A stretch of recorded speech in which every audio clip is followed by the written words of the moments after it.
Buen- Buenas noches. Nuevamente, muchas gracias por la amable y gentil invitación a Udiópolis y todos quienes hacen posible la organización de este evento. Asimismo, saludar a todos quienes están presentes en este salón virtual de Zoom. Eh, Muy bien, voy a compartir mi pantalla para iniciar con la presentación.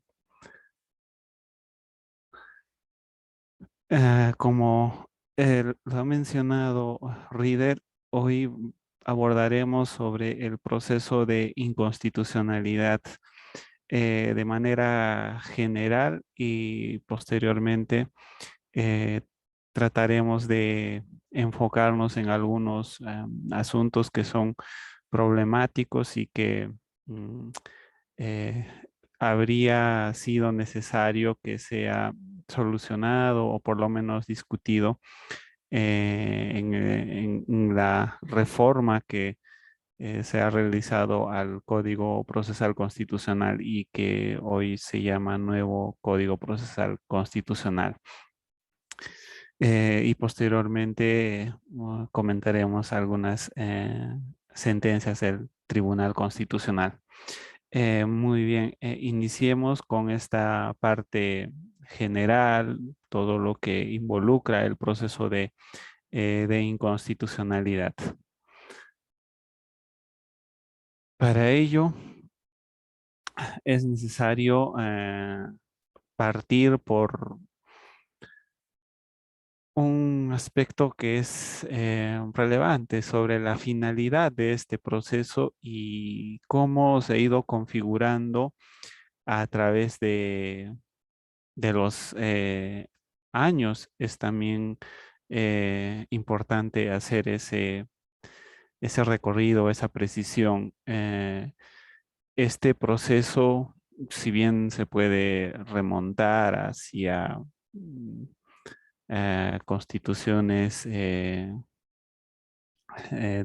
1823 y posteriores, porque se establecen formas o mecanismos de defensa de la Constitución, ya que el texto constitucional, una vez aprobado, requiere de órganos que hagan respetar su contenido y en esa medida se adjudicaba a determinados órganos, ¿no? Que podrían ser el legislativo, o el ejecutivo o un órgano independiente que pudiese defender la Constitución.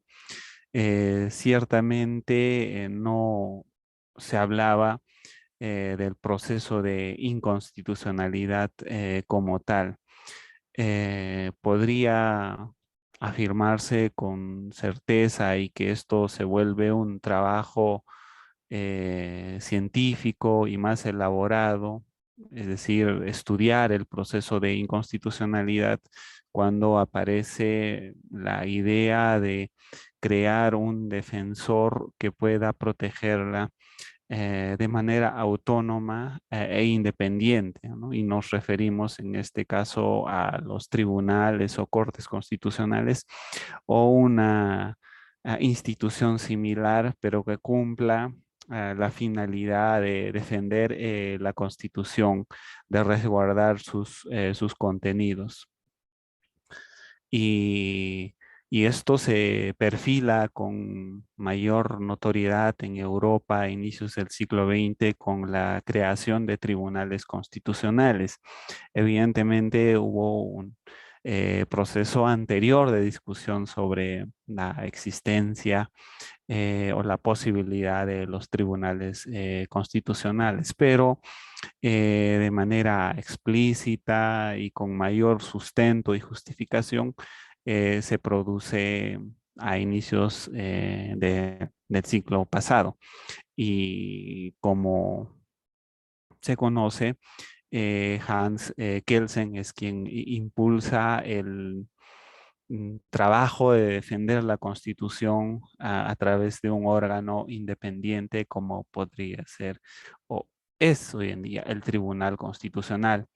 Y la idea de Kelsen era tener un órgano que pudiese encargarse de proteger la Constitución, pero que a la vez sea una afirmación democrática que pudiese asegurar la protección de la democracia en ese acto de proteger la Constitución.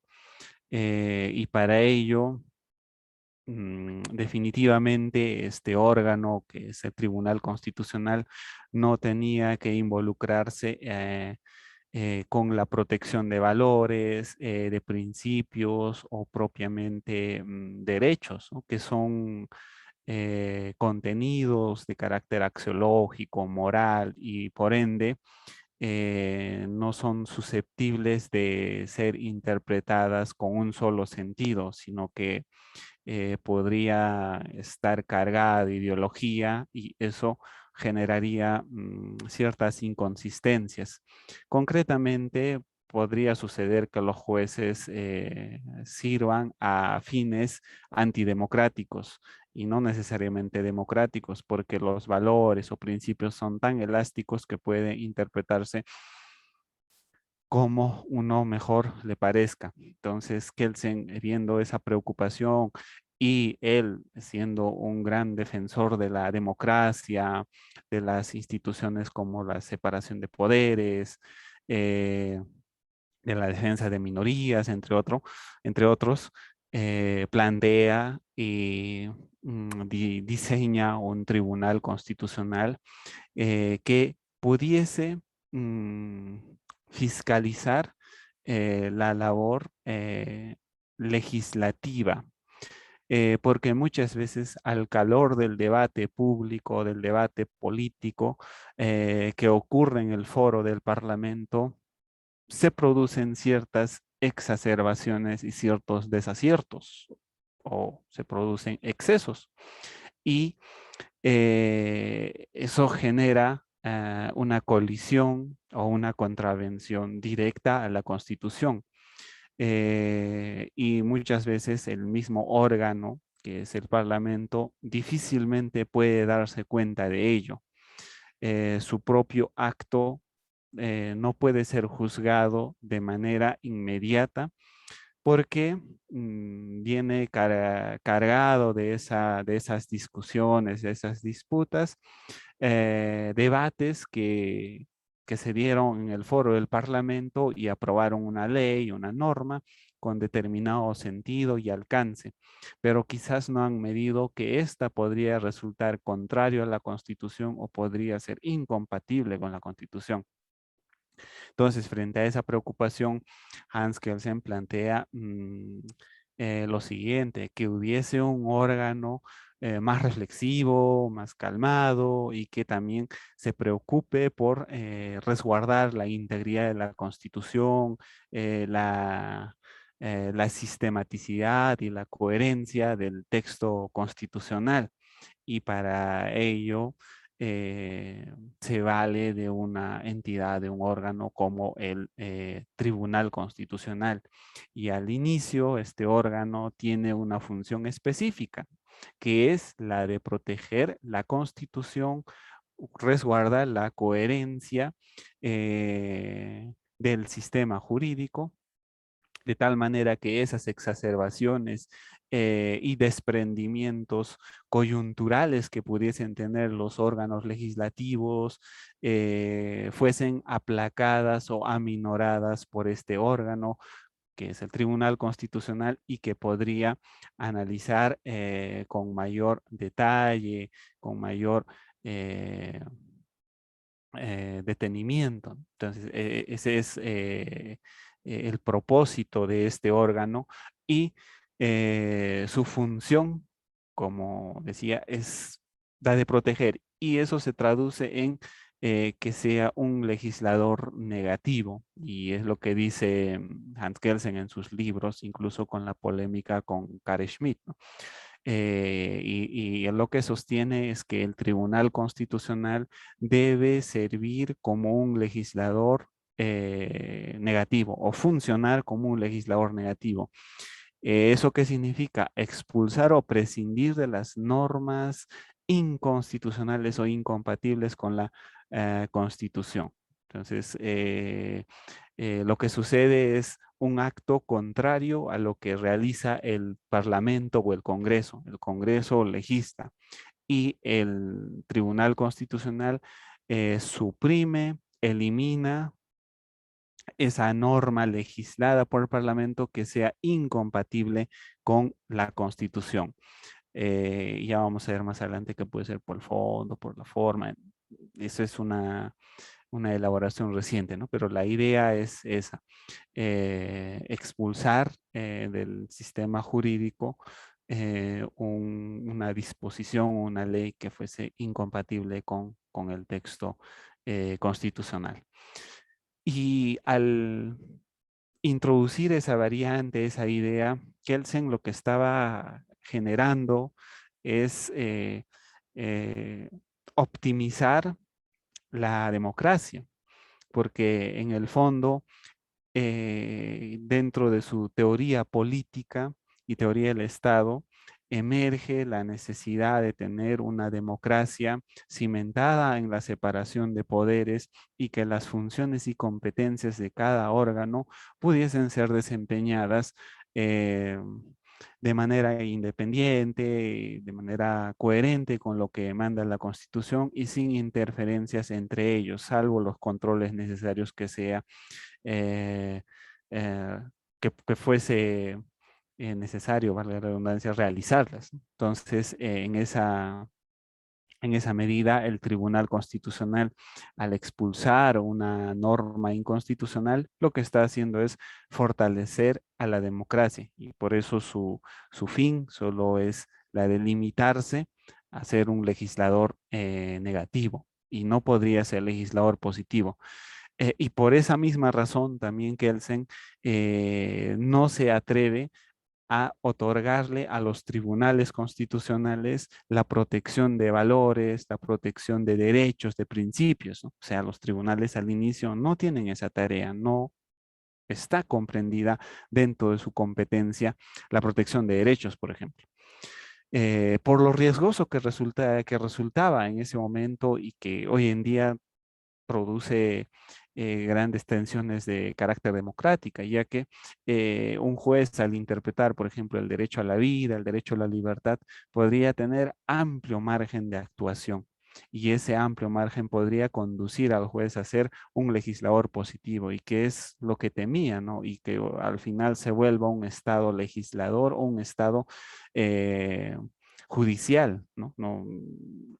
De jueces, un estado regido de jueces y que allí podría reinar la jurisprudencia de valores, de principios, y eso podría ser el fin de la democracia, de la separación de poderes, porque los jueces tomarían el control.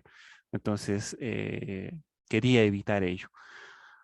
No obstante, con el paso de los años, esa idea originaria de Hans Kelsen fue mutando, modificándose, y a partir de la Segunda Guerra Mundial, frente a las atrocidades que ocurrieron en la Primera y la misma Segunda Guerra Mundial, en materia de violación de derechos humanos, de pérdida de instituciones, de Estado de Derecho, se crea esta necesidad o emerge la necesidad de incorporar un nuevo papel a los tribunales constitucionales o de sumarle una nueva función. Y esta se traduciría en que sean capaces de defender valores, de defender la democracia, pero ya no como Kelsen lo diseñó como un órgano que legislaba negativamente, sino como un órgano que protegiese valores, interpretase valores y le diese contenido a esos valores en el plano de las relaciones estatales, incluso de las relaciones sociales, entonces que tuviese esa relevancia, debido a que los jueces habían sido muchas veces cooptados y afín a medidas e impulsos de corte autoritario. Y esa preocupación de que los jueces sirvan a órdenes de corte autoritario, a fines antidemocráticos, sin tener un horizonte de defensa que pudiese significar, por ejemplo, los valores como libertad, igualdad o derechos fundamentales, ha conducido a que sean cooptados por regímenes autoritarios y no puedan defenderse, ¿no? Porque no tenían un fin que perseguir. eh, entonces, fácilmente sirvieron a causas antidemocráticas. Y al evaluar ello, post Segunda Guerra Mundial, se ve en la necesidad de incorporar en la idea, en la concepción, en el ideario de los jueces, que estos puedan defender y deban como obligación la democracia, la constitución y siempre interpreten a favor de las personas, se opongan a gobiernos autoritarios, dictatoriales, tengan esas facultades, ¿no? Si solo se circunscriben a expulsar normas eh, inconstitucionales, entonces su capacidad es disminuida, ¿no? No puede eh, destacar como se desearía. Por eso es que se incorporan nuevos contenidos, en este caso los derechos, que es parte de estos tribunales, ¿no? Y recientemente ya no es novedoso que los tribunales cumplan dos funciones, ¿no? Pues la de proteger la Constitución de probables o eventuales violaciones que provengan de normas o de leyes inconstitucionales y también protejan derechos fundamentales, esos derechos que son de carácter individual, ¿no? Entonces, eso podría darnos otro panorama, otro escenario de los tribunales hoy en día. Entonces, estos tribunales ya son más activos, hoy se habla incluso de activismo judicial, de que los tribunales invaden competencias de otros poderes, los tribunales diseñan políticas públicas, ordenan a determinados poderes hacer algo, legislan, entre otras, ¿no? Entonces, hoy en día es un cambio vertiginoso de esa idea primigenia de tribunal constitucional que había sido diseñada por Hans Kelsen, ¿no? En realidad se ha sumado más funciones.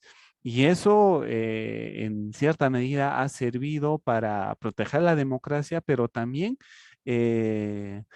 ha confirmado la hipótesis que Hans Kelsen tenía, ¿no? La de convalidar, de ponerse al servicio eh, de regímenes autoritarios o servir a causas antidemocráticas. Eso también ha ocurrido.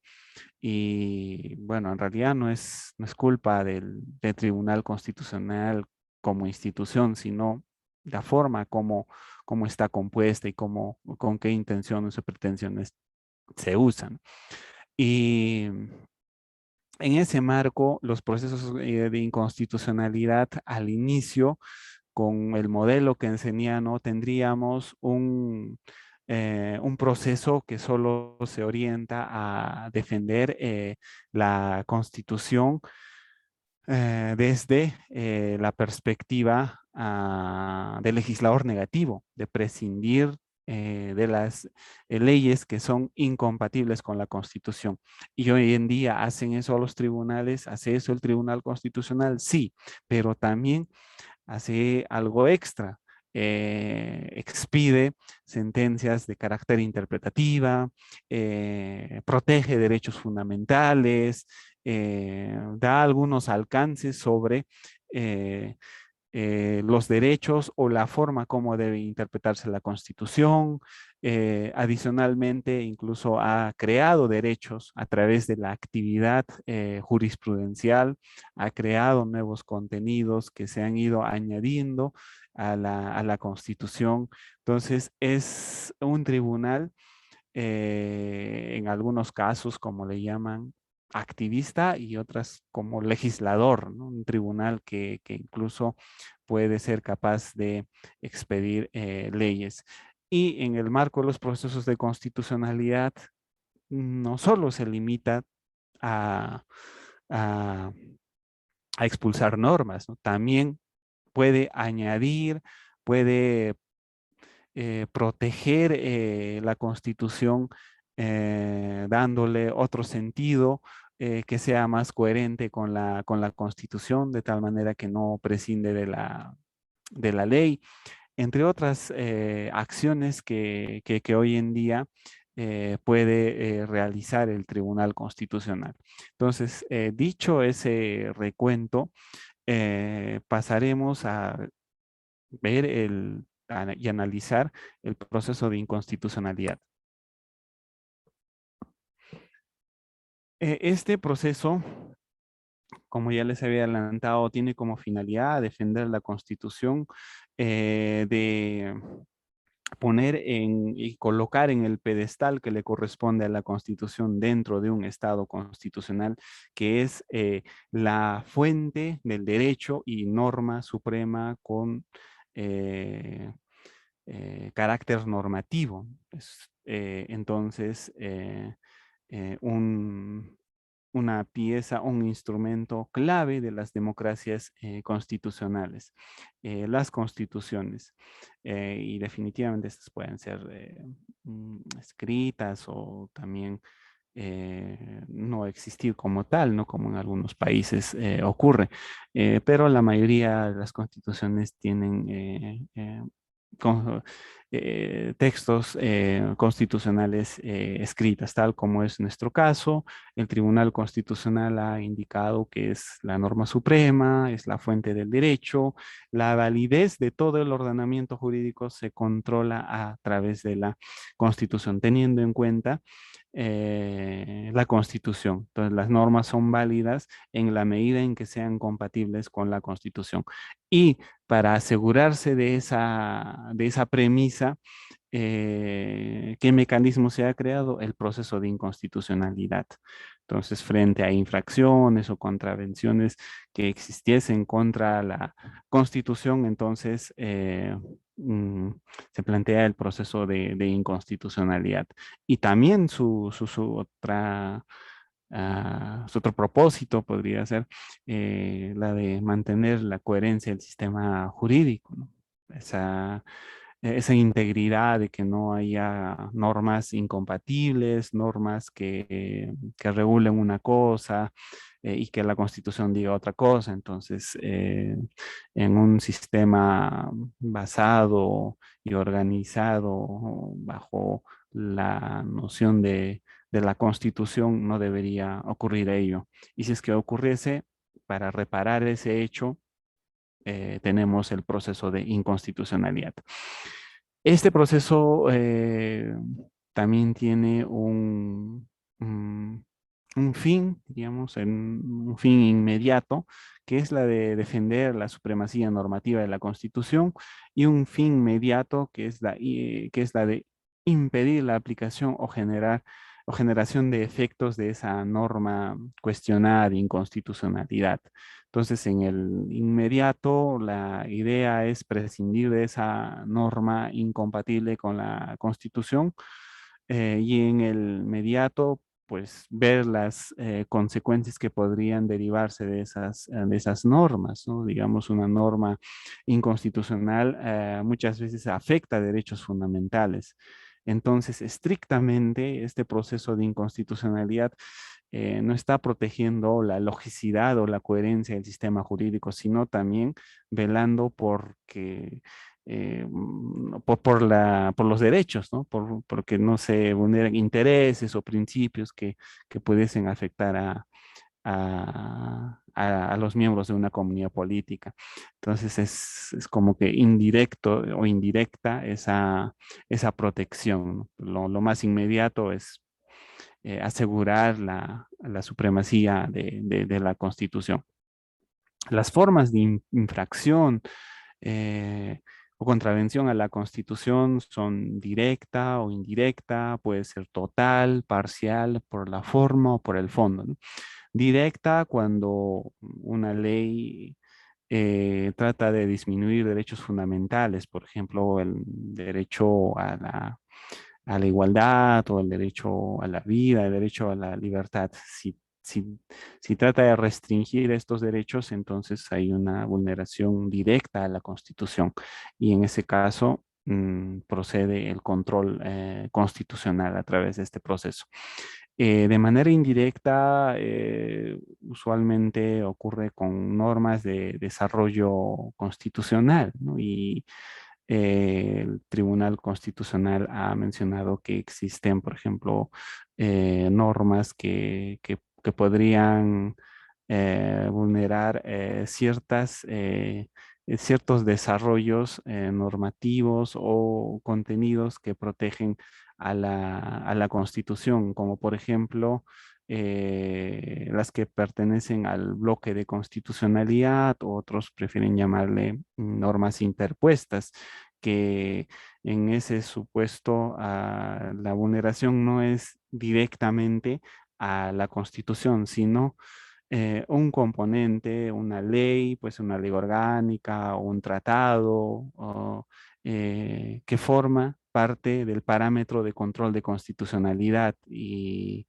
en ese caso también se realiza el control constitucional, ¿no? Porque está contraviniendo una extensión, un desarrollo expreso, preciso de la Constitución, como por ejemplo si hay una vulneración de los tratados, entonces en ese caso no es directamente a la Constitución, sino es una extensión más que desarrolla la Constitución que proviene del derecho internacional, o podría ocurrir también con las leyes orgánicas en la medida en que regulan el funcionamiento de instituciones claves del Estado y estas leyes orgánicas muchas veces forman parte eh, del parámetro de control de constitucionalidad. Entonces allí se produce de manera indirecta.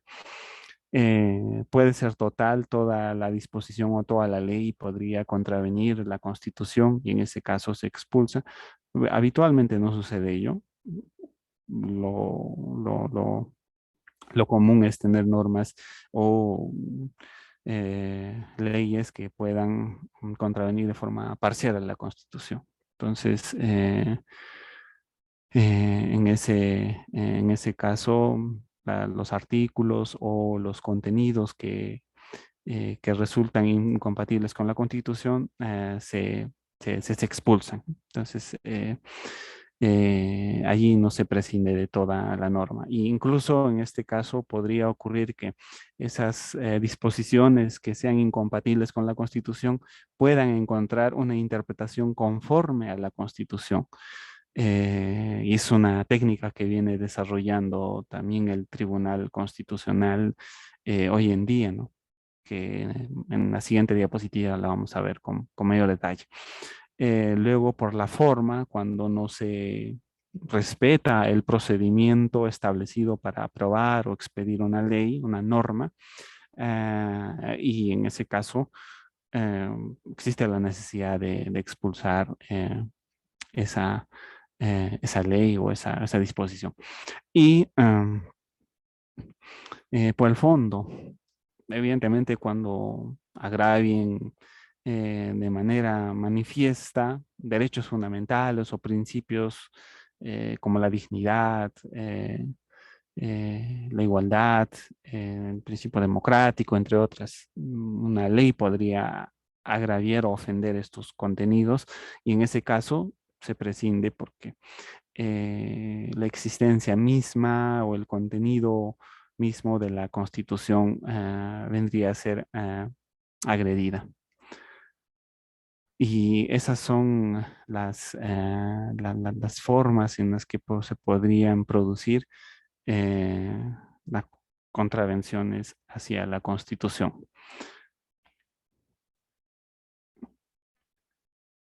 Luego, mm, este proceso tiene dos dimensiones que son la objetiva y subjetiva, según el Tribunal Constitucional. Y esto va muy vinculado con las finalidades que habíamos mencionado, la finalidad inmediata y el fin inmediato, porque desde la dimensión objetiva, el Tribunal Constitucional, al ejercer el control de constitucionalidad, expulsa una norma eh, con el argumento de que ésta vulnera principios, valores o derechos fundamentales. En ese caso, la vulneración es objetiva a esos valores recogidos en la Constitución. Ahora, en la dimensión subjetiva, lo que ocurre es que sus efectos puedan producirse en situaciones concretas, como por ejemplo pérdida de trabajo, pérdida de ciertas oportunidades a través de la aprobación de esa ley inconstitucional. Entonces allí eh, eh, el Tribunal Constitucional lo que evalúa es que esa norma, más allá de contravenir la Constitución, también tiene una manifestación concreta que es la de perjudicar o desproteger ciertos derechos e intereses que tienen que ver con las personas, ¿no? Entonces, allí aparece esta dimensión subjetiva de que derechos o intereses son perjudicados por esta norma inconstitucional. En suma, no solo vulnera la Constitución en la parte lógica, en la parte de su conformación como una estructura coherente, sino también se amplía a situaciones prácticas, ¿no? A hechos concretos de personas que sufren con las consecuencias de esa ley. Y por allí que sea incluso muchas veces difícil hacer una distinción entre el- la protección estricta de la Constitución y la protección de derechos, ¿no? Porque de forma indirecta el proceso de inconstitucionalidad estaría resguardando también derechos, ¿no? También valores o contenidos que son subjetivos, que no son objetivos. Y eso ocurre en la actualidad. Luego otro punto que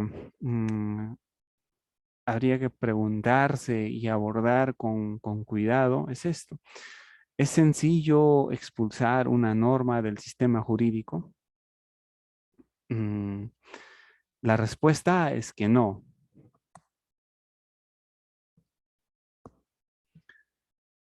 Para esto tenemos varias razones. Eh, Primero, que el órgano que aprueba una norma, que expide la norma, es el Congreso y en la actualidad existe este principio de presunción de constitucionalidad. Eso quiere decir que todo lo que haga el Congreso viene protegida por la Constitución y específicamente por la voluntad popular. La voluntad popular se manifiesta, se traduce en los congresistas y entonces todo lo que ellos hagan es democrático y constitucional, por lo menos como premisa es ello, ¿no? O eso se asume. Ahora, en la realidad que pueda suceder de esa manera, pues es otra circunstancia, ¿no? Pero tenemos que vencer este principio de presunción de constitucionalidad. Por eso es que las demandas de inconstitucionalidad, la propia demanda no suspende los efectos de la norma, ¿no? Sino que debe existir una sentencia definitiva eh, para expulsar o prescindir de los efectos de esa norma, ¿no? Expulsar la norma y luego, eh, en consecuencia, deshacerse de los efectos, ¿no? Entonces, eso se debe a este principio, ¿no? De presunción de constitucionalidad, que los legisladores trabajan siempre a favor de la Constitución, a favor de la democracia. Y el Tribunal Constitucional no puede tener una valoración ex ante, por ejemplo, digamos, al momento de realizarse la audiencia, los miembros del Tribunal Constitucional, los jueces no podrían manifestar que esta norma es inconstitucional, por más que fuese evidente, ¿no? Porque necesita un análisis técnico para llegar a la conclusión de que es inconstitucional. Y eso es importante, ¿no? Eso es un principio que va permeando a toda la actividad que hace el legislador.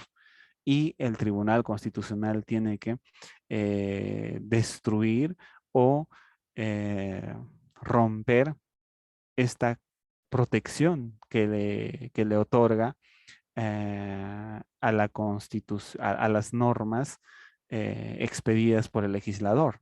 Entonces, es un argumento fuerte, ¿no? La premisa básica es que los legisladores pues no se equivocan y siempre legislan a favor de la Constitución y con la Constitución y por ende son democráticas. Y por cierto, el hecho de expulsar una ley, una, una norma inconstitucional, implica enfrentarse con la voluntad popular, porque como dijimos, el Congreso es depositario de la voluntad popular. Como deposita, como porta la voluntad popular, entonces allí se encuentra la democracia. Y al expulsar el Tribunal Constitucional una norma inconstitucional, entonces está contraviniendo y está cuestionando la misma voluntad del pueblo. Y, y por eso se dice que los tribunales constitucionales son órganos contramayoritarios, son órganos que deciden frente a las mayorías, ¿no? Por ejemplo, en el Congreso, la aprobación de una ley pues demanda bastante trabajo, consensos, evaluación en comisiones, discusión en pleno, entre otras, ¿no? Pero cuando se evalúa esta norma en el Tribunal Constitucional, solo intervienen los legisladores, los jueces con sus asesores a lo mucho y expulsan la norma, ¿no? Entonces, allí se produce una tensión bien fuerte, ¿no? Entre la voluntad popular de la democracia y la constitución que vienen a defender los jueces. Eh, y, y esa tensión pues es casi irresoluble hoy en día, pero hay estrategias para aminorarlas, ¿no? Como mecanismos de diálogo, entre otras, para que no se considere al 100% a los jueces constitucionales como órganos contramayoritarios. Eso en este punto. Y lo siguiente, el principio de conservación de las normas, que también es importante, ¿no?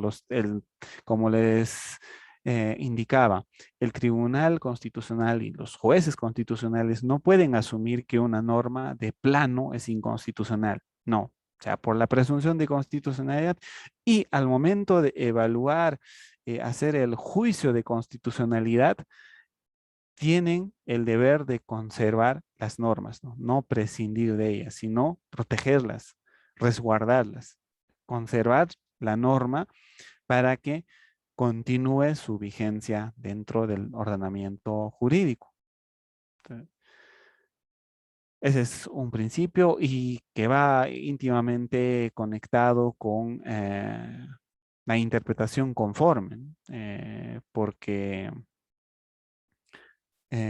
los jueces al evaluar la ley deben considerar que esta puede ser interpretada o tendría una posibilidad de encajar en el sistema jurídico, de tal manera que evitamos vacíos, ¿no? Porque lo que va a producir la expulsión de esa norma es un vacío, una porción de la realidad que va a quedar desregulada.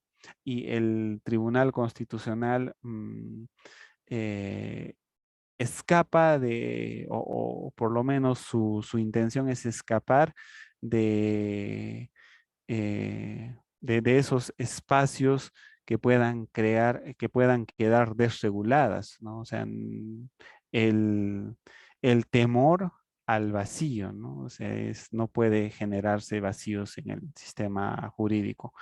Y en esa medida hay que buscar múltiples opciones para consensuar la norma cuestionada de inconstitucionalidad con la Constitución, de tal manera que se evite la expulsión de la ley, ¿no? Entonces, una interpretación conforme puede salvar a la ley. Y esto va relacionado, de indubio por pro legislatore con la presunción de constitucionalidad. O sea, el tribunal siempre va a partir de esa idea, ¿no? De darle mayor eh, deferencia al legislador. Y esto hoy en día así ocurre, ¿no? Porque el legislador, al ser la manifestación de la democracia, cuenta con una fuerte carga de respaldo en sí misma y en las acciones que realiza. Entonces, eh, hay una duda favorable hacia el legislador, ¿no? Siempre. Entonces, con todo esto, podríamos mencionar lo siguiente, ¿no? Que la expulsión de una norma debe producirse como una medida de última ratio. Entonces, ¿qué es lo que sucede? Primero se parte de la idea de que esta norma es constitucional, luego se busca que esta norma tenga una coherencia o por lo menos salvar su constitucionalidad eh, y no declararla inconstitucional, ¿no? Entonces, ese es el segundo paso para los jueces, ¿no? Que deben de proceder de esa manera. Entonces, cuando se superan estos principios o se vencen estos principios, recién es que se opta por declarar inconstitucional la norma. Antes no. Incluso se busca salvarla en todas las circunstancias posibles. Luego, con relación a las normas de objeto de control, el Código Procesal Constitucional y la Constitución han mencionado que son las leyes, decretos legislativos, decretos de urgencia y tratados internacionales, el reglamento del Congreso, normas de carácter regional y ordenanzas municipales. Estas son las normas objeto de control. Ahora, estas normas son, digamos, taxativas y no admiten mayor ampliación. No, estas normas enunciadas no son números clausus, diríamos, ¿no? O sea, no son cerradas, sino que son números apertos de cierta manera, ¿no? O es lo que rige al momento de evaluar el control de constitucionalidad. Porque, por ejemplo, no se dice nada de las leyes que reforman la Constitución en este caso. Entonces, si fuese taxativa o restrictiva, entonces no podría efectuar esa tarea, pero las leyes que reforman la Constitución sí pueden ser objeto de control de constitucionalidad porque es abierto, ¿no? En la medida en que reúnan la condición de ley o tengan rango de ley. Entonces, si cumple esa condición de rango de ley, entonces es una norma objeto de control y el proceso de inconstitucionalidad es el mecanismo para cuestionarla.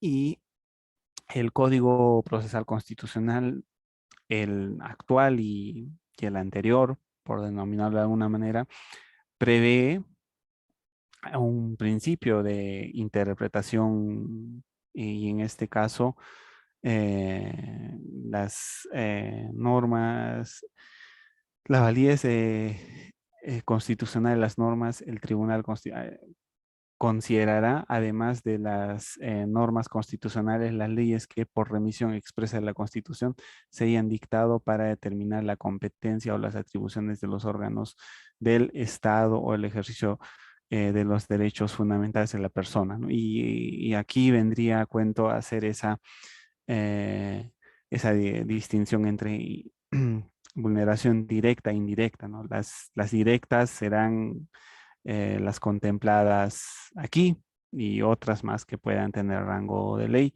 pero las indirectas no están contempladas allí, pero en alguna medida la misma Constitución, por ejemplo, dice ciertas entidades, los organismos constitucionalmente autónomos deben regirse por ley orgánica, por ejemplo. Entonces, en ese caso, la competencia de estos órganos no es por una ley ordinaria, sino se da por una ley orgánica. Y como tienen regulación constitucional estos organismos, entonces su norma, su ley orgánica, también tiene ese rango, ¿no? Entonces, eh, la validez de las normas se evaluará compatibilizando eh, con estas normas, ¿no? O también podrían ser con eh, leyes que desarrollen el ejercicio de los derechos fundamentales, como son los tratados o estos instrumentos que protegen al ser humano. Entonces, eso formaría parte del bloque de constitucionalidad y sería un parámetro de control de constitucionalidad, porque aumenta o expande los alcances de la propia Constitución y en esa medida se protege. Luego, el código también nos menciona que las sentencias fundadas, recaídas en el proceso de inconstitucionalidad, dejan sin efecto las normas sobre las cuales se pronuncian. Esa es su finalidad. Tienen alcances generales y carecen de efectos retroactivos, ¿no? Los alcances en la mayoría de los casos, en todas, van a ser generales porque una ley tiene ese propósito, ese objetivo de regular circunstancias de forma indeterminada. Ese es su finalidad indeterminada en cuanto a lo que diga el objeto a la ley, ¿no? Entonces, abarca todas las situaciones que pudiesen enmarcarse dentro del objeto de lo que dice la ley. Y entonces eso tiene un impacto en todo el país, por ejemplo. Y prescindir de esa norma también tiene esos efectos, ¿no? O sea, no se podría prescindir de esa norma para determinadas regiones, pero yo creo que, por ejemplo, si hoy o mañana se expidiese una norma que busque declarar de interés general mm, la importación del gas, por ejemplo, digamos, eh, y a un precio cómodo. Entonces, esta puede tener alcances generales o va a tener alcances generales, pero el Tribunal Constitucional al momento de realizar el control de esa ley podría establecer determinados alcances de la misma, ¿no? O sea, la expulsión no puede significar que en todo el país no se importe gas, ¿no? Quizás en sitios estratégicos como Puno u otros lugares sí se pueda permitir importar gas, ¿no? Por la cercanía o por lo cómodo que puede resultar, con este caso con el país vecino de Bolivia, entre otras cosas, ¿no? Pero eso dependerá del Tribunal Constitucional, ¿no? O sea, de modular el alcance de sus decisiones. Entonces, podría hacer eso perfectamente, ¿no? Declarar inconstitucional la norma, pero sus efectos no serían con alcances generales, ¿no? Tendrían excepciones. La región de Puno, por ejemplo, que podría importar gas. Entonces, es un escenario que, que podría realizar el Tribunal Constitucional, porque como les había mencionado, es un órgano que ha desarrollado bastante sus competencias, ha sofisticado su forma de actuación y en esa medida, ah, yo creo que podría hacer ese tipo de regulaciones. Todo dependerá de los jueces constitucionales en este caso, ¿no? Entonces, si es que los jueces constitucionales no disponen ello, pues igual su expulsión se hará en todo el país, ¿no?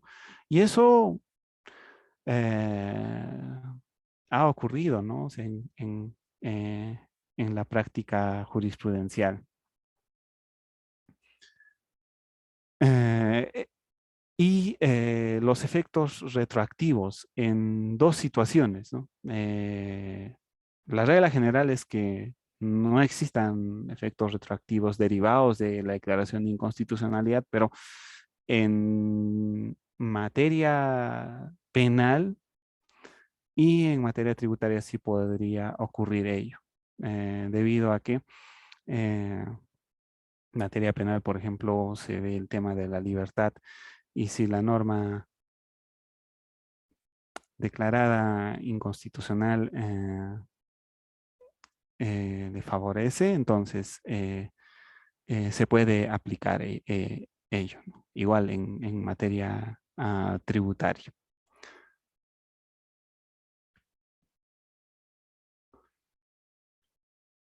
Y el código también menciona algo importante, que las sentencias de inconstitucionalidad producen autoridad de cosa juzgada, por lo que vinculan a todos los poderes públicos y producen efectos generales desde el día siguiente a la fecha de su publicación. Y esto tiene que ver con que es el único órgano y la decisión que emita definitivamente no puede ser impugnada. Es la autoridad de cosa juzgada. A lo mucho, aclaraciones, pequeñas acotaciones que podría realizarle en virtud al artículo 121 del Código Procesal Constitucional, pero el fondo de lo que resuelva, pues es cosa juzgada eh, y no puede ser alterada. Pero siempre hay excepciones a esta, ¿no? A esta figura. Podría suceder que esta norma mm, o esta sentencia del Tribunal Constitucional vulnere derechos fundamentales. Entonces, en ese caso, podría quizás plantearse un proceso de amparo y revertir esa situación de la cosa juzgada. Porque bajo el marco del Estado constitucional, la autoridad de la cosa juzgada puede ser derrotada, por denominarlo de cierta manera, frente a los derechos o principios que pudiesen poner en riesgo. Y por supuesto que vinculan a todos los poderes públicos las sentencias de inconstitucionalidad. Una vez que se publica en el diario, todos los órganos están eh, en la facultad de acatar, en la obligación, no facultad, en la obligación de acatar los efectos que se derivan de la misma, ¿no? De la inconstitucionalidad. Y también el código nos dice algo. La declaratoria de inconstitucionalidad por razones de forma no impide que la norma pueda ser cuestionada posteriormente por motivos de fondo, ¿no? Siempre que respeten los plazos. Y aquí podría ocurrir que una norma, al ser eh, eh, cuestionada por la forma, y es declarada inconstitucional y luego el Congreso, el Parlamento, subsana ese defecto de la forma y sigue regulando en materia del fondo, entonces podría ser cuestionada de inconstitucionalidad, ¿no? Y es una posibilidad. Y el código nos establece que respete los plazos, ¿no?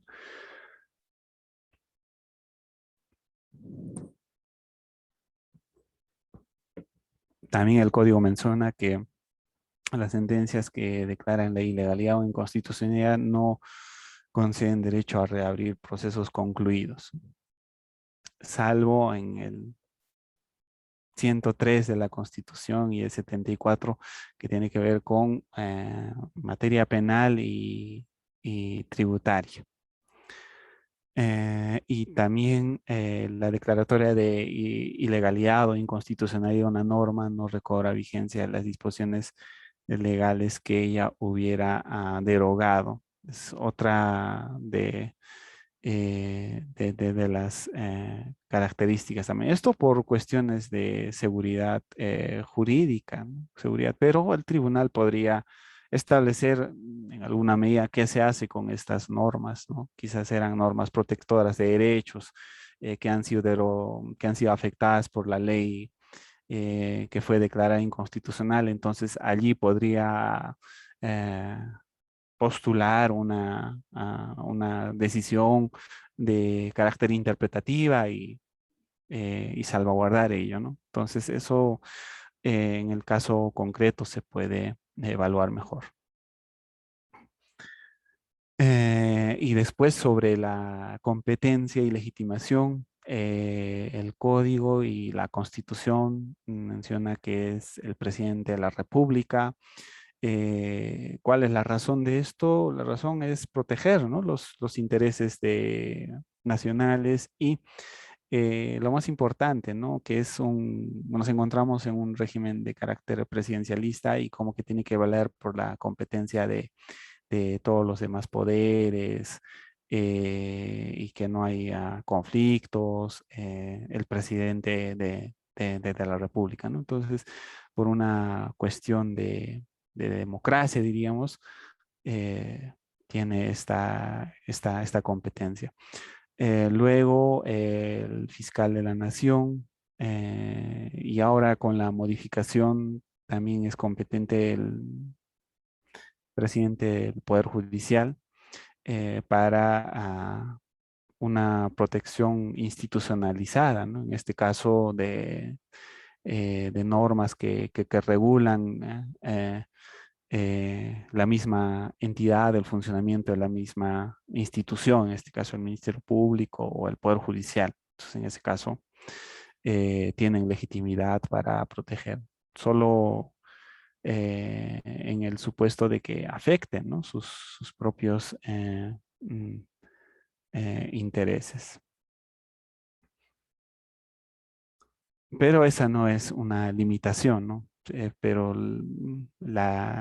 eh, la facultad o la posibilidad está allí, ¿no? Más que todo, activar su legitimidad o su legitimación para proteger los fueros o los intereses de la propia institución.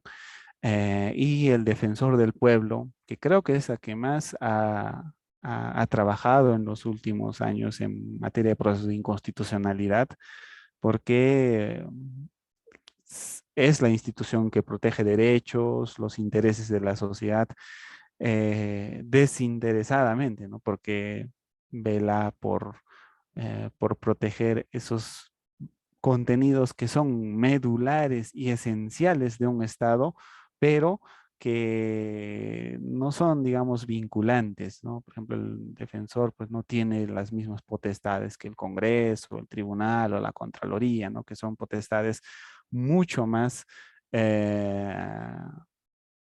fuertes, diríamos, en cuanto a sus alcances, ¿no? Sino que es más una magistratura de persuasión, como le llaman en la doctrina, ¿no? del defensor del pueblo. Y de esa manera cumple con papel de pacificar, de tener el Estado de Derecho en orden, en coherencia.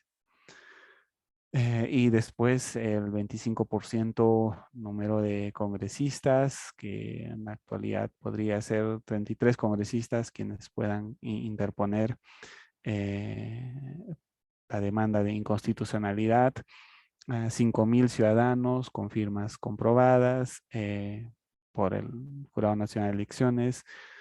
Cuando se trate de una ley, el 1% de ciudadanos de la circunscripción de donde opera, por ejemplo, una ordenanza municipal. Y en este caso estaríamos apreciando que el proceso de inconstitucionalidad daría pie a una especie de participación ciudadana, ¿no? Pero eh, restringida, ¿no?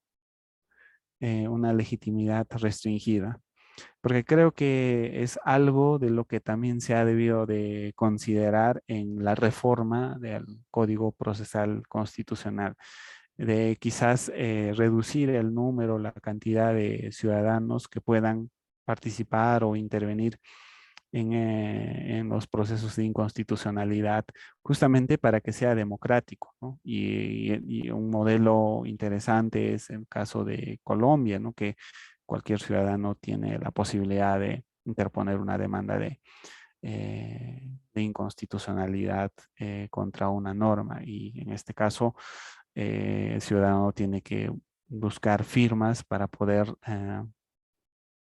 cuestionar una ley inconstitucional, ¿no? Pues, no podría hacerlo directamente él. Entonces es un aspecto, una dimensión que ha debido de discutirse seriamente dentro de la reforma, pero eh, la reforma mantiene la misma redacción que la anterior, 5.000 ciudadanos. Luego, los gobiernos regionales, también con el acuerdo del Consejo Regional, los alcaldes con el acuerdo del Consejo Regional y en ambos casos con patrocinio legal. Son quienes pueden interponer una demanda. Y también tenemos a los colegios profesionales en asuntos de su especialidad, con la siguiente precisión que hizo el Tribunal Constitucional de que eh, eh, los colegios profesionales no pueden cuestionar todas las leyes, ¿no? Sino las leyes de su competencia o de su área de especialidad. Entonces, aparece estas dos condiciones ya más claras, ¿no? Que quien impugne una norma sea un colegio profesional y específicamente en materias de su especialidad. Entonces, nuevamente acá o aquí podemos observar que existe una limitación, ¿no? En cuanto a la especialidad. Podría resultar en cierto punto válido, pero viendo de cómo va avanzando, digamos, eh, a nivel comparado en materia de protección de derechos y especialmente la Constitución, probablemente podamos llegar a la conclusión de que los colegios puedan tener competencia para cuestionar todas las leyes, ¿no? Eso también puede ser importante y hacer eh, una especie de fuerza común al momento de impugnar una norma, ¿no? Entonces, eso también puede preverse. Y aquí al final sostenemos lo siguiente, ¿no? La legitimación restringida para activar el proceso de inconstitucionalidad. Es lo que caracteriza, ¿no? Entonces, en este escenario de discusión, de debate que hubo de nuevo Código Procesal Constitucional, creo que son algunos aspectos como estos que se han debido de analizar y revisar, ¿no? De tal manera que el proceso de inconstitucionalidad, por ejemplo, ya no tenga estos requisitos, sino que sea un ciudadano, mínimo cantidad de congresistas y que los colegios profesionales tengan la posibilidad de cuestionar abiertamente todas las leyes, ¿no? Entonces, en esa medida creo que hubiese habido un cambio en cuanto a la fisonomía del propio Código Procesal Constitucional, pero pues no ocurrió ello, ¿no? Eh, esta restricción de la legitimidad en cierta medida contraviene no directamente, pero de alguna manera, la supremacía de la Constitución, porque todos los ciudadanos, según la Constitución, podemos y tenemos el deber de defender la Constitución, pero al colocar estas restricciones para activar un mecanismo legítimo para defender, que tiene como finalidad defender la Constitución, creo que hay una restricción, ¿no? Hay una limitación. Entonces, es algo que, como digo, se ha podido analizar mm, al momento de hacer la reforma, pero no ocurrió ello y tenemos este panorama que es casi similar. A ver, ya eh, voy a terminar esto y a ver, doy la respuesta del chat. Eh, representación procesal legal. Y aquí no ha habido mayores cambios. El presidente de la República con el voto aprobatorio del Consejo de Ministros, que es la entidad o el sujeto legitimado para interponer una demanda. Y en su caso, pues como muchas normas o leyes tienen sectores específicos, acude el ministro, ¿no? El ministro que es delegado para comparecer en el proceso de inconstitucionalidad o el órgano que fuese pertinente dentro del Poder Ejecutivo. Y en el caso del Poder Judicial, el presidente, eh, tanto el Poder Judicial o el Ministerio Público son quienes tienen representación procesal legal, ¿no? Y en ese caso también con acuerdo de la Sala Corte Suprema de la Justicia de la República o la Junta de Fiscales Supremos. Ese acuerdo debe constar en acta, estar debidamente registrado para que pueda operar la representación. El defensor del pueblo, en este caso, interpone directamente la demanda. Claro, él actuando en representación de la sociedad. Los congresistas también intervienen en los procesos de inconstitucionalidad y estos lo hacen a través de un apoderado, ¿no? Nombrado para ese, para ese efecto y respaldado, por supuesto, eh, por el propio Congreso. Luego los ciudadanos, y en este caso no ha cambiado tampoco, es patrocinio de letrado y que sea uno de ellos quien represente, ¿no? Quien pueda ah, participar en el proceso de inconstitucionalidad. Luego los gobernadores regionales, igual los alcaldes provinciales, en ambos casos con acuerdo del Consejo Regional o el Consejo Municipal. Y también pueden actuar por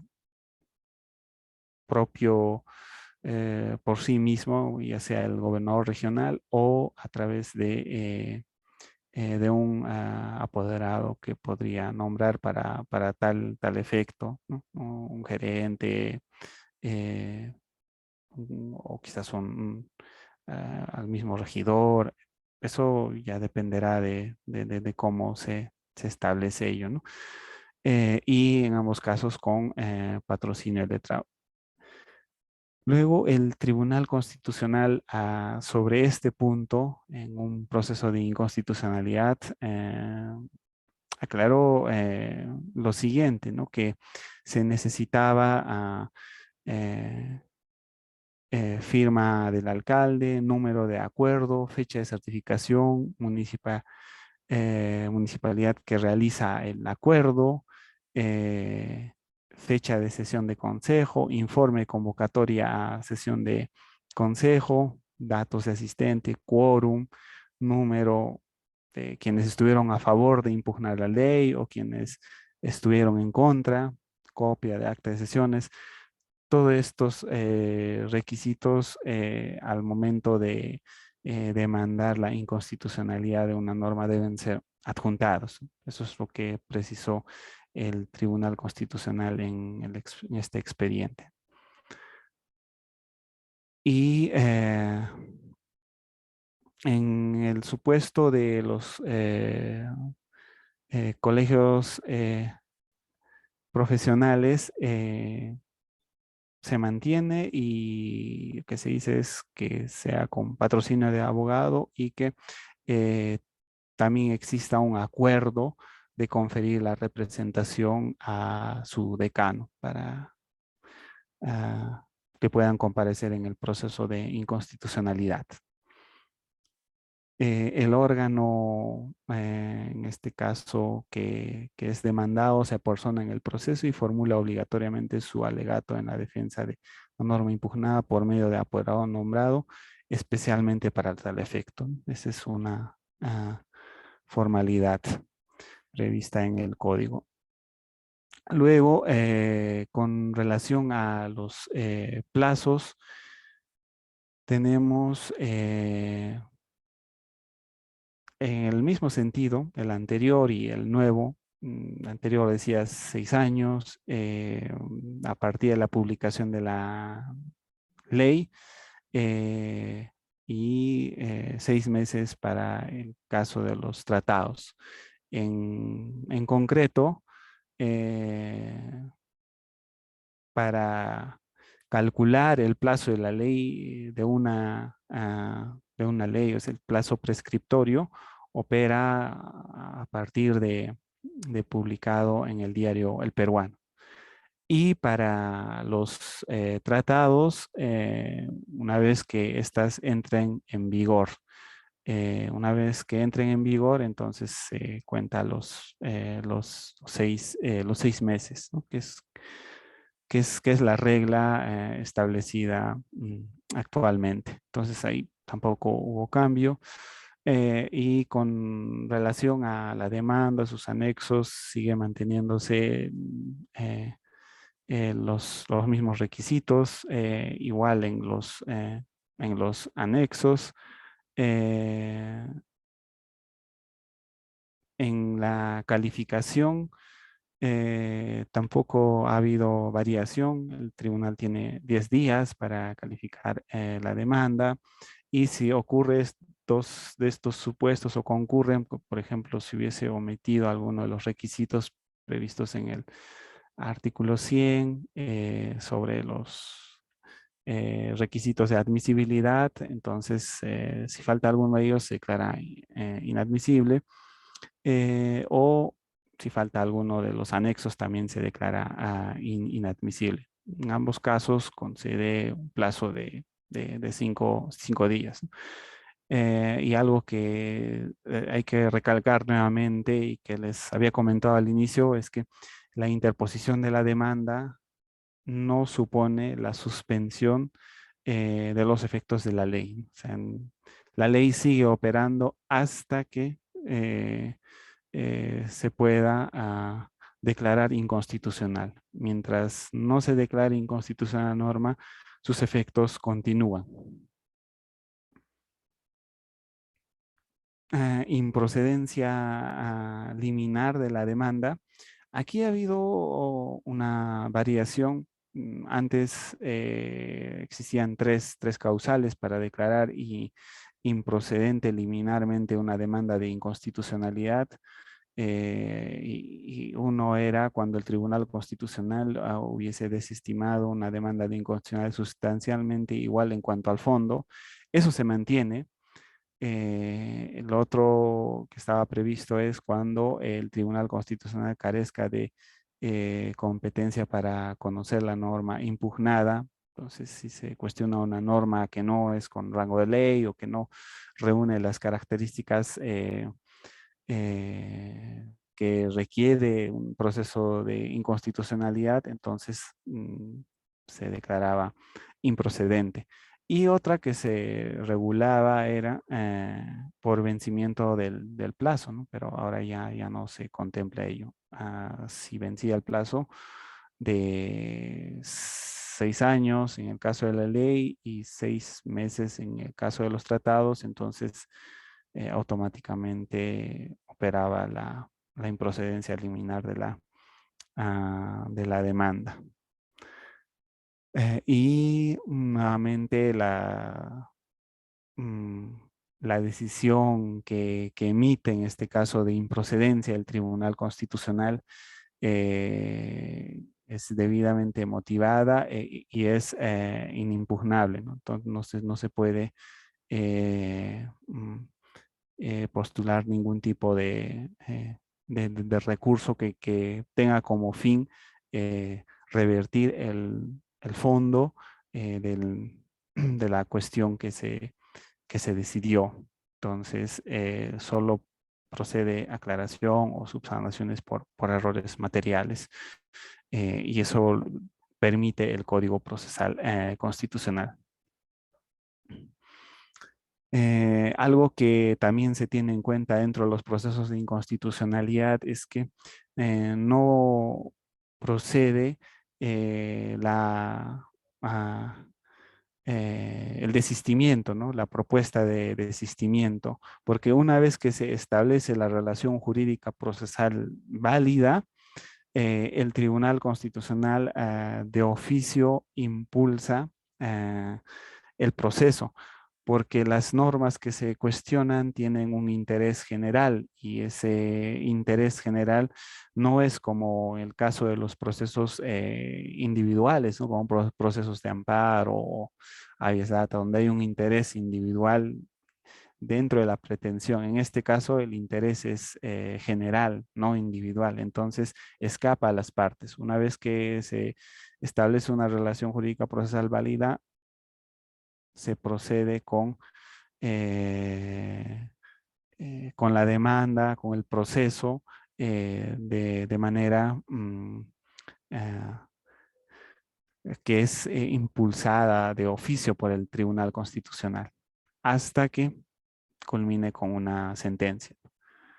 En materia de tramitación tampoco hubo modificación con relación a control constitucional de normas derogadas. Eso es lo que nos menciona. Si durante la tramitación del proceso de inconstitucionalidad las normas impugnadas fuesen derogadas, el Tribunal Constitucional continuará con la tramitación del proceso en la medida en que éstas continúen siendo aplicables a los hechos, situaciones o relaciones jurídicas durante su vigencia. El pronunciamiento que emite el Tribunal Constitucional no puede extenderse a las normas que sustrayeron a las cuestionadas en la demanda, salvo que sean sustancialmente idénticas a aquellas. Y lo que sucede aquí es lo siguiente, ¿no? Mientras se tramita el proceso de inconstitucionalidad, el Congreso puede optar por derogarla. Eso puede ocurrir. Pero, como sabemos, la demanda de inconstitucionalidad y la sentencia que emita no tiene efectos retroactivos, ¿no? Entonces, en esa medida, tiene que esperar a que el Tribunal Constitucional resuelva el asunto o la norma objeto de control. Y mientras tanto, van a seguir operando, no van a seguir siendo aplicables a situaciones o relaciones concretas. Con relación al plazo para dictar sentencia, tiene 30 días y aquí se requiere para declarar inconstitucional una ley 5 votos, y si no se alcanza la mayoría, entonces la demanda es declarada infundada, ¿no? Y creo que es algo de lo que se hubiese discutido, de lo que se hubiese tenido que analizar también en la reforma, ¿no? Eh, entonces, con eso terminamos esta parte y me gustaría desarrollar este punto de asuntos que hubiesen merecido un tratamiento dentro de la reforma del Código Procesal Constitucional. Y una de ellas es sobre la procedencia o improcedencia de las medidas cautelares. Actualmente, el anterior y el actual Código Procesal Constitucional dicen que es posible formular una medida cautelar o plantear una medida, no solo en procesos de acción popular, ¿no? No en procesos de inconstitucionalidad. En procesos de inconstitucionalidad está prohibido formular o plantear una medida cautelar y expresamente regula ello, ¿no? Y aquí quizás hubiese sido pertinente discutir revertir esas reglas, ¿no? Probablemente permitir que haya la procedencia de una medida cautelar o se planteen medidas cautelares en procesos de inconstitucionalidad. Y una posición interesante al respecto es, por ejemplo, la del profesor Samuel Abad Yupanqui, ¿no? Quien sostiene que como las medidas cautelares son una manifestación del derecho a la tutela judicial efectiva y cumplen con determinados requisitos, entonces también podrían plantearse en los procesos de inconstitucionalidad, en la medida que estos procesos de inconstitucionalidad no solo ponen en riesgo eh, el sistema jurídico o la constitución, ¿no? Como hemos visto, sino también ponen en riesgo intereses o situaciones particulares o concretas que tienen que ver con derechos. Entonces, en esa medida, puede plantearse, podría proceder una medida cautelar, ¿no? Es algo de lo que se debió discutir y analizar con detenimiento sobre si era posible o no en, en la reforma. Entonces, no se evaluó ello y creo que hubiese sido pertinente tener una discusión en ese sentido. Luego, sobre el número de votos para resolver la demanda. En la actualidad, según la ley orgánica, es de 5 votos favorables, ¿no? Eh, tanto en la anterior y como en esta. Y creo que a una mayoría simple se hubiese podido restringir el acceso, la emisión de una sentencia de inconstitucionalidad, ya que muchas veces es difícil llegar a consensos, ¿no? Para obtener los 5 votos que puedan estar a favor de declarar inconstitucional una norma eh, o de lo contrario, pues sería infundada, ¿no? Entonces, viendo este carácter democrático, esta situación de permitir mayor ampliación en materia de procesos de inconstitucionalidad, se habría podido reducir quizás a una mayoría simple, a 4, que es una posibilidad eh, dentro del desarrollo de los procesos de inconstitucionalidad, ¿no? Y no tener hoy, como se plantea, que es 5, ¿no? Entonces, un punto que se ha tenido que evaluar, pero no se hizo. Luego, el órgano que emitió la norma constitucional permite emitir con un contenido similar al declarado inconstitucional. Lo que muchas veces sucede es que el Congreso aprueba una norma, esta es declarada inconstitucional, pero el Congreso no se rinde o toma esta situación como una provocación e insiste con la norma declarada inconstitucional.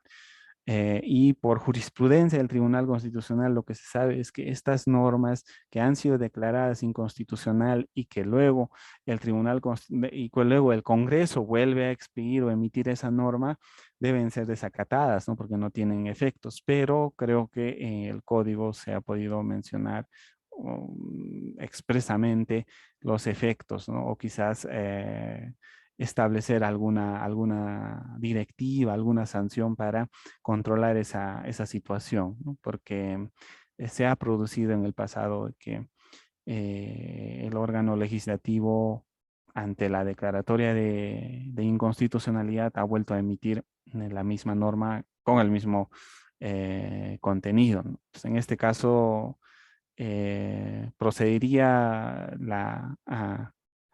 el rechazo liminar de la demanda, pero no dice algo al respecto el código actual. Entonces creo que eh, hubiese sido importante pronunciarse sobre ese punto.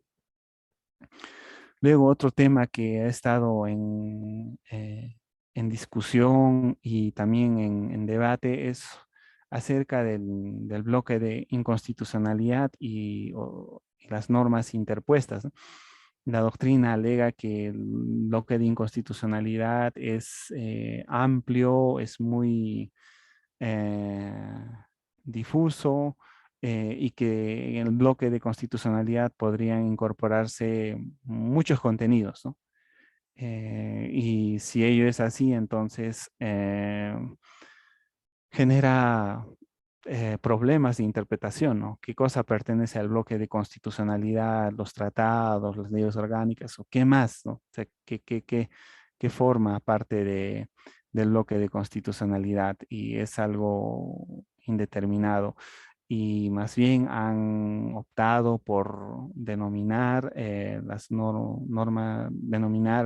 normas interpuestas a aquellos contenidos que desarrollan la Constitución, ¿no? Como por ejemplo, dentro de las normas interpuestas se encuentran las leyes orgánicas, el reglamento del Congreso, los tratados en materia de derechos humanos. Y allí habría una cierta certeza de qué contenido más es parte del control de constitucionalidad de una norma. Entonces, ya no sería tan abierta como la del bloque de inconstitucionalidad. Además, no está tan segura de que se pueda eh, alojar sobre esa noción, ¿no? O caber en esa noción. Entonces, las normas interpuestas técnicamente son más precisas en la medida en que la Constitución se ubica en la pirámide y luego está la ley. Entonces, en el intermedio entre la Constitución que está por encima de todas las normas, aparecen las normas interpuestas, ¿no? Las leyes orgánicas, los tratados que van desarrollando el contenido de esa Constitución. Entonces, la contravención de la ley muchas veces es a ese desarrollo, ¿no? A ese desarrollo de la Constitución. Y por eso son normas interpuestas entre la Constitución y la ley, ¿no? Y allí la doctrina menciona que podrían ser eh, leyes orgánicas, reglamento del Congreso, tratados en materia de derechos humanos y otras que fuesen posibles. Pero por lo pronto esta, ¿no? Por lo menos acogiendo la posición del profesor Juan Manuel Sosa Sacio. Y otro asunto que tampoco hubo discusión o análisis o pronunciamiento en el Código Procesal Constitucional es sobre la inconstitucionalidad por omisión, ¿no? Cuando una ley omite pronunciarse sobre algún aspecto y que debería estar en el texto constitucional. ¿Qué se hace en esos casos? La jurisprudencia dijo, ¿no?, que sí corresponde realizar control de constitucionalidad, porque hay determinados aspectos que deberían preverse o que deberían estar dentro de la Constitución, pero que no le están. Entonces, en esos casos hay que regularla y según la jurisprudencia sí procede control de constitucionalidad por omisión de las normas. Pero el código actual no dijo nada al respecto. Y después tenemos eso acerca de la tipología de las sentencias constitucionales. Como los tribunales han venido ampliando cada vez más su ámbito de acción, su esfera de participación, su funcionamiento, sus competencias, al punto de que ya no son esos legisladores negativos kelsenianos, sino que son legisladores positivos. Entonces, emiten diversas normas solo en el proceso de inconstitucionalidad. Por ejemplo, ya no emiten esas sentencias clásicas de fundada o infundada, ¿no? Sino que existen sentencias de carácter interpretativa en base o con base o teniendo como punto de partida la conservación de la norma o la interpretación conforme. Entonces, según ese presupuesto, eh, han emitido sentencias de carácter interpretativa, exhortativa, o también la vacatio sententiae, ¿no?, que es diferir los efectos de la norma declarada inconstitucional por un cierto tiempo para que no se produzca el vacío, ¿no? Pueda adecuarse o pueda acoplarse la situación que se analiza, que se evalúa. Entonces es otra posibilidad, otra situación que ha debido de examinarse, pero no hubo eh, mm, oportunidad, digamos, para regular cuáles serían los alcances y cómo el Tribunal Constitucional debería implementar este tipo de sentencias. Hoy en día el desarrollo es a nivel jurisprudencial. Entonces, en base a las sentencias interpretativas, han añadido, han suprimido, han modulado los efectos de una norma, incluso sus propios fallos, ¿no? Entonces, en algunos casos han actuado como verdaderos legisladores, emitiendo, expidiendo normas concretas, ¿no? Y es algo que no le competen, le compete al legislador. Entonces, creo que el legislador,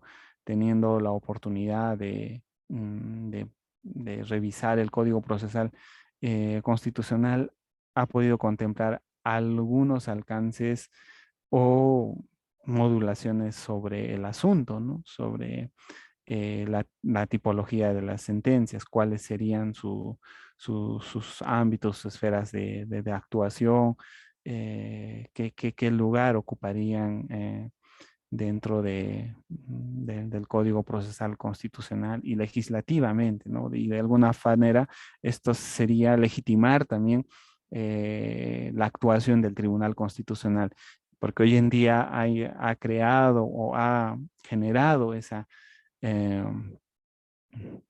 esa función a raíz de la interpretación de la Constitución, de los principios, ¿no?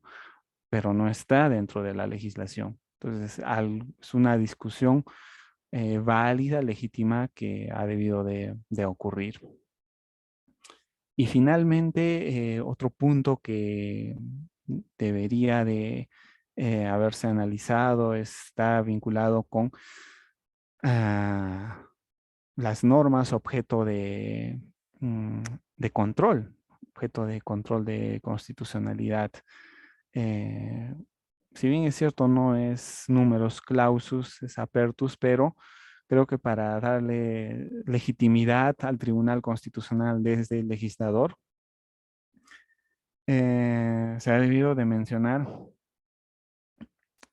algunas normas o incorporar algunas, ¿no? Como por ejemplo las leyes de reforma constitucional, leyes aprobadas mediante referéndum, normas inconvencionales, tratados de derechos humanos, normas no publicadas. Entonces creo que son estas las posibilidades. Y por lo menos los más recalcitrantes y que sí han debido de ser analizadas como parte de objeto de control de constitucionalidad en los procesos de inconstitucionalidad son las leyes de reforma constitucional y leyes aprobadas mediante referéndum, porque aquí hay una situación bien especial, ¿no? Que estas normas han sido aprobadas y refrendadas por el ciudadano y el Tribunal Constitucional tendría esa competencia, cuáles serían esas posibilidades de controlar leyes aprobadas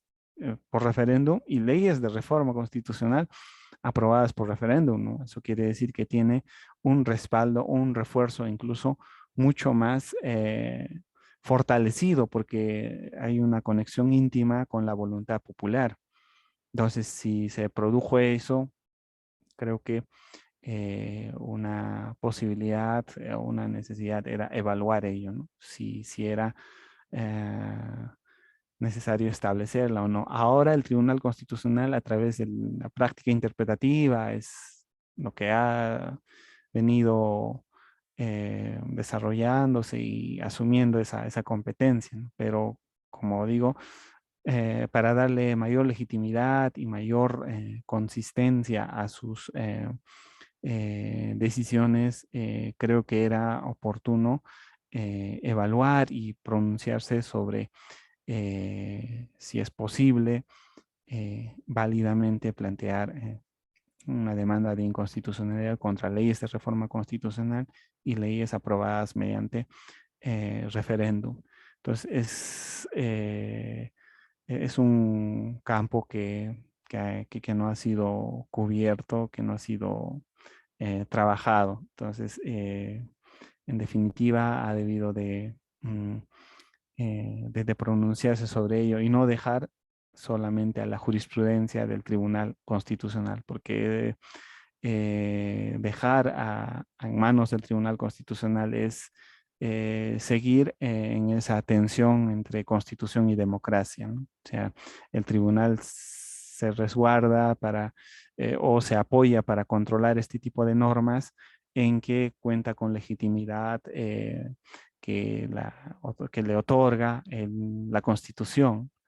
Y eso le vale para que pueda realizar control de constitucionalidad sobre estas normas. Y por el otro lado aparece la voluntad ciudadana, ¿no? Entonces, si es que anulase unas reformas, unas leyes de reforma sometidas a referéndum, entonces estaría en el fondo admitiéndose de que el ciudadano se equivoca y por ende el tribunal tendría la última palabra para corregir estos errores. Y eso creo que deteriora un poco más las tensiones en esa materia. Y concretamente sobre leyes aprobadas mediante referéndum, el Tribunal Constitucional, si bien dijo que es competente para controlar ello, porque tiene que defender la supremacía normativa de la Constitución, la democracia, entre otras. También mencionó que se debe dar o se debe tener una actitud de deferencia hacia el legislador. Es uno de los planteamientos que desarrolló el Tribunal Constitucional en su jurisprudencia, que no todo es controlable, ¿no? Sino que se encuentran ciertos puntos de escape o diríamos puntos de legitimación de la norma cuestionada y que no deba ser expulsada del sistema jurídico.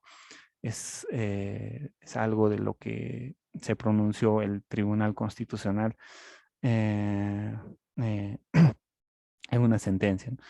Entonces, yo veo que son estos los puntos, los aspectos que han debido ser tratados dentro de los procesos de inconstitucionalidad al momento eh, de realizar la reforma, ¿no? Pero que no se incorporaron. Entonces, yo allí dejaría la intervención y aquí hay preguntas y Delvina pregunta sobre las medidas cautelares. Actualmente la regla es que no existe la medida cautelar, o sea, no se admite medida cautelar en los procesos de inconstitucionalidad, ¿no? Esa es la regla, es lo que ha dispuesto el Código Procesal Constitucional, pero en una eventual reforma eh, y no, ya se hizo la reforma, entonces se ha podido quizás discutir sobre la posibilidad de que cabiese plantear una medida cautelar contra en el proceso de inconstitucionalidad, ¿no? Entonces sería eh, una manera de cambiar ya la visión, ¿no? Si antes se excluía, ahora se incorporaba. En la medida en que una ley cuestionada de inconstitucionalidad no solo afecta el sistema coherente de la constitución, del sistema constitucional, sino que también afecta intereses o situaciones concretas como los derechos, como eh, eh, aspectos que tengan que ver con los ciudadanos, ¿no? Con las personas. Entonces, en esa orientación, creo que como una manifestación de la tutela procesal efectiva, se puede dar la admisibilidad o la posibilidad de que podría plantearse una medida cautelar, siempre en cuando cumpla con los requisitos que prevén, ¿no? De peligro en la demora, verosimilitud en el derecho, y que sea adecuada la medida. Entonces, si cumple todos ellos, entonces se plantea la medida cautelar. Pero la regla y actualmente en el Código Procesal Constitucional se dice que están prohibidas las medidas cautelares en los procesos de inconstitucionalidad, entonces no cabe, pero sí caben en procesos de acción popular, ¿no? Es eh, otro proceso en donde sí se ha previsto, pero que comparten la misma naturaleza, ¿no? Hay otra pregunta de Cris. Si una ley estuvo vigente y luego declaró inconstitucional, pero sí interpuso una demanda cuando la ley estuvo vigente, ¿qué pasa con la demanda? Igual se pronuncia el Tribunal Constitucional. Como hemos visto, el Congreso podría mm, declarar, el Congreso podría en este caso derogar la norma que es cuestionada de inconstitucionalidad, pero el Tribunal Constitucional igual tiene que pronunciarse eh, sobre la inconstitucionalidad de inconstitucionalidad o constitucionalidad de esa norma, porque produce efectos. Entonces, en esa medida, eh, tiene que pronunciarse en una sentencia final, ¿no? Entonces, o en la sentencia del proceso de inconstitucionalidad. Víctor pregunta, ¿le compete al Congreso interpretar la vacancia presidencial? Sí, sí, sí, sí le compete al, al Congreso interpretar, porque es el órgano que tiene la facultad para reformar la Constitución, según el artículo 206, y en esa medida puede interpretar la vacancia presidencial, porque el monopolio de la reforma y la incorporación de contenidos a la Constitución de forma válida recae en el Congreso. Entonces, en esa medida, el Congreso válidamente en este caso, interpretar esa causal. Ahora, de que sea constitucional o no, ya es otra situación que se evalúa en el Tribunal Constitucional, ¿no? Si fuese inconstitucional, entonces se declara de esa forma, se expulsa del ordenamiento jurídico y si es constitucional se convalida. Lo único que hace el Tribunal Constitucional allí es eh, establecer si se dio según conforme lo prevé la Constitución, pero también podría disponer ciertas reglas de cómo debe de comprenderse la vacancia, ¿no? El ejercicio de esa causal. Entonces es algo que está dentro de su competencia.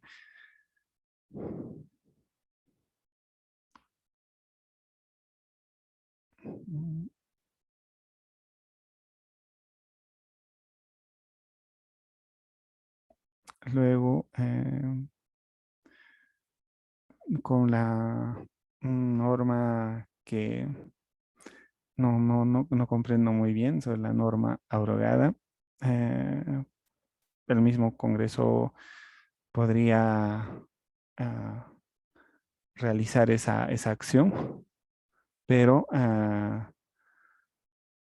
los efectos que acarree ello ya va a depender de qué medidas adoptará el mismo Congreso, ¿no? Si enmienda esos errores o vicios de inconstitucionalidad en la que incurrió o realiza otra, o simplemente ya no legisla, ¿no? Entonces, esa podría ser la, la salida, la opción.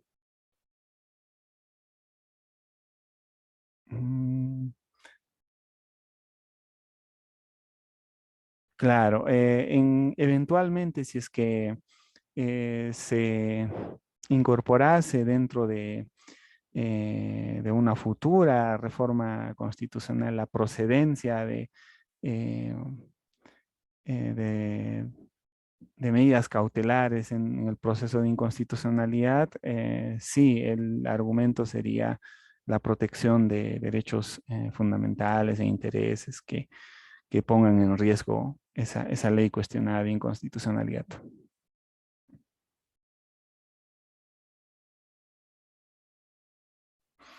Una norma se declara inconstitucional porque contraviene la Constitución. Ya hemos visto por la forma, por el fondo, directa, indirectamente. Entonces, en esos casos eh, se, se pronuncia sobre la constitucionalidad o inconstitucionalidad de una norma. Pero habitualmente lo que ocurre es que es muchas veces por el procedimiento formal que no se ha cumplido a nivel del Congreso o algún requisito establecido para aprobar una ley no se ha deliberado lo suficiente, entre otras. Entonces, en ese caso, se realiza el control de constitucionalidad. Y por el fondo cuando contraviene o vulnera derechos fundamentales.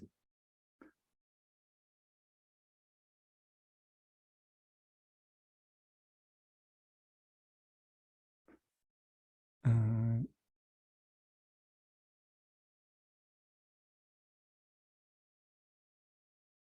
entiendo que no en ese caso, Amadora. No habría mm, una justificación, salvo que la norma diga que debe de juramentar en el distrito correspondiente, pero si no dice ello, no hay problema.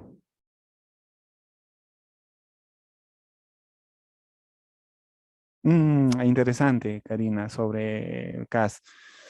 Actualmente sí, está pendiente un pronunciamiento del Tribunal Constitucional y es bien difícil, ¿no? Es bastante difícil. Entonces, creo que una opción va a ser usar esto, ¿no? De las tipologías de sentencias o diálogo judicial de alguna manera, porque por un lado, si declara inconstitucional, deja sin protección a los trabajadores que habían ganado mm, una estabilidad laboral. Entonces, eso sería radical y es una buena cantidad de personas, de trabajadores, si declara inconstitucional.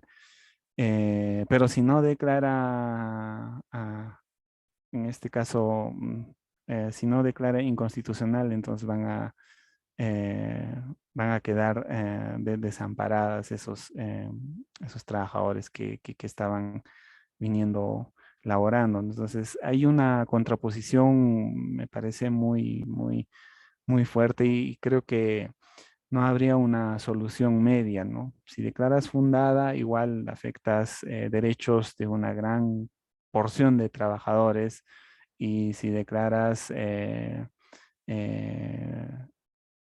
infundada, igual, ¿no? Igual hay un daño que puede ser eh, de grandes magnitudes, teniendo en cuenta que este régimen ha sido bastante utilizado. Entonces, yo creo que una medida intermedia puede ser dialogar con el Poder Ejecutivo, con los mismos gobiernos regionales, entre otras, para ver cómo se sigue protegiendo a los que han ganado estabilidad y los que han quedado desamparados o han quedado sin protección, ¿no? Entonces, creo que allí va a haber una modulación de las sentencias. No va a ser una sentencia, me parece, fundada o infundada. Va a tener exhortaciones, recomendaciones, justo en este punto, ¿no? De las tipologías que estábamos comentando. Y por eso era importante también pronunciarse sobre ello. Y lo más idóneo sería ah, dialogar, ¿no? Porque entiendo también que se han desistido desde el Ministerio de Justicia o del Trabajo, si no me equivoco, se han desistido de la demanda, entonces eh, eh, debe haber una solución intermedia para ello. Sí, sí, justamente, ese es el riesgo. Entonces, una solución intermedia tienen que encontrar para que no se produzca la masiva desprotección de derechos laborales en este caso. Y no se trata simplemente de declarar fundada o infundada esa demanda de inconstitucionalidad contra la ley que deroga CAS, ¿no? Eh, Muchas gracias por sus preguntas y creo que acá ya vamos cerrando el evento. Muchas gracias, maestro. Sí, ¿me logra escuchar? Sí, perfectamente. Perfecto, maestro. Muchas gracias por su disertación. Agradecemos también a todos los participantes que se han quedado hasta las 9:19. Tener en cuenta también que todos los participantes que han sido parte de la presente ponencia están totalmente registrados, algunos que requieran las certificaciones de lo que es la sesión de ahora para la certificación. Están totalmente grabada la charla y asimismo también lo que son los comentarios y lo que es bueno, lo que sale conectado aquí con sus nombres a través del Zoom para fines de que puedan registrarse y habilitar su certificado. Estimado doctor, nuevamente muchas gracias y que Dios le bendiga, que tenga un excelente fin de semana. Listo, muchas gracias a